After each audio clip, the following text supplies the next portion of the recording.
We're just 4 days away from the coronation of King Charles, and today we're learning more about the King's work in sustainability. He even helped build and design a town focused on the issue. Foreign correspondent James Longman is in Poundbury, England, with more on the King's efforts to create a more eco-friendly place to live. Traditional architecture, walkable streets, charming shops alongside affordable homes. These are some of the principles behind King Charles's vision for Britain, which came to life here in Poundbury, an idyllic town with a sustainable focus just a few hours west of London and a place the monarch helped design. The project began in 1987 when the then Prince of Wales agreed to allow a new town to be built on his land. He worked with European architect and town planner Leon Cryer to design this one-of-a-kind place where old meets new. The mixture of town and country, lots to do for young families. Now, Poundbury is home to nearly 5,000 people. It's just a nice, peaceful place to live. And more than 250 businesses. Charlotte Jackson's toy shop is ready for the coronation. This is amazing. It is amazing, isn't it? You've got a little newspaper here for children. And on the front, you can see that, King Charles III, Charles Philip, Arthur George, his date of birth, and that is a special coronation edition. What is it about Poundbury that you like so much? The community, the architecture. It's a really special place. He has now just built this amazing village, and we've all just created great friendships, great community vibe, and it just is a lovely place to live. Natasha Wallbank opened up her hair salon in Poundbury last month. And everyone loves to come and visit the town. There's lots to see and do, lots of lovely walks and parks, so it's nice for people to go off after and have a little wander around and go to all the little boutiques around it. If you're lucky, you might even catch a glimpse of the King. Poundbury combines King Charles's passion for the environment and architecture, creating a model for other places in the UK to reimagine their way of life in a more sustainable way. And now, with Charles's rise to king, Poundbury and the Duchy of Cornwall, which owns the land around it, are Prince William's responsibility. William follows in both his father and grandfather's footsteps as an environmentalist. And foreign correspondent James Longman joins me now from Poundbury, England, with more on this. James, in a way, you're getting a first-hand look at King Charles's vision of Britain right there. So what's it like? Dan, honestly, the atmosphere is a little bit like small-town America, the ideal of kind of good, neighbourly living. And if you take a look at the drone, you're getting a bird's-eye view now of the town. These buildings you're seeing, they look hundreds of years old, but actually, they're only built over the last 30 years or so. And that's the whole idea here, to kind of enhance people's way of life with this sort of sustainable living.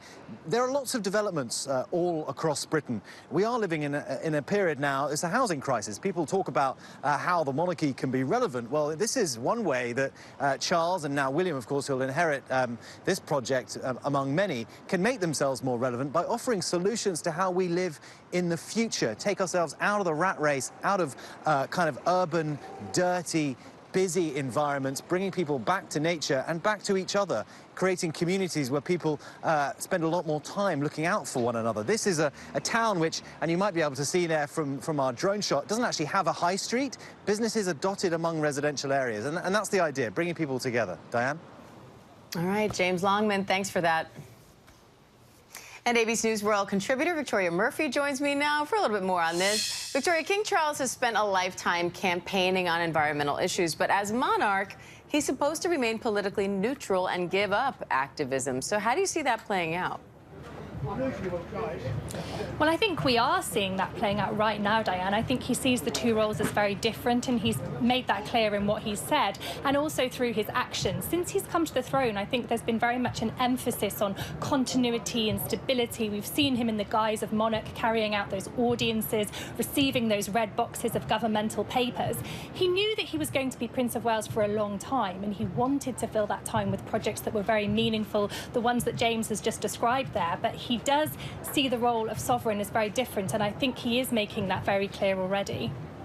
Now, Victoria, as King Charles also won't have as much time as he did as Prince to focus on issues like sustainability, affordability, the environment, all those close to his heart. So could we see Prince William take that over to some degree? You're absolutely right, and Charles actually said when he became king that he wouldn't have as much time, as you say, to focus on those things. And a lot of the projects that he set up are now very successfully kind of running themselves as independent organisations or charities. But we have very much also seen William take up the mantle, particularly on the environment. He launched his big Earthshot Prize not very long ago, and that is something that we've seen continue through generations of royals, starting with Prince Philip, then Charles, and now Prince William very much carrying that on. Now, we keep hearing about modern changes to the monarchy. How crucial is modernization to the monarchy's survival, and what does a more modern monarchy look like? It is so crucial to their survival, and I think a lot is hanging on this coronation because we've got a big marriage of the traditional and the modern, and I think people will really be watching for how successfully they turn those really ancient rituals and that 1,000-year-old ceremony into something that really reflects modern Britain today. The ways that they're trying to reach out to people, they're trying to emphasise meritocracy, not aristocracy, so we're seeing ordinary people being given seats in the coronation that years ago were reserved for the aristocracy. And I think there's also a lot of conversations being sparked by the coronation about things like a slimmed-down monarchy, perhaps a re-look at funding, and it's really important for the royal family to tune into those conversations. All right, Victoria Murphy, always great to have you. Thank you. Hi, everyone. George Stephanopoulos here. Thanks for checking out the ABC News YouTube channel. If you'd like to get more videos, show highlights, and watch live event coverage, click on the right over here to subscribe to our channel. And don't forget to download the ABC News app for breaking news alerts. Thanks for watching.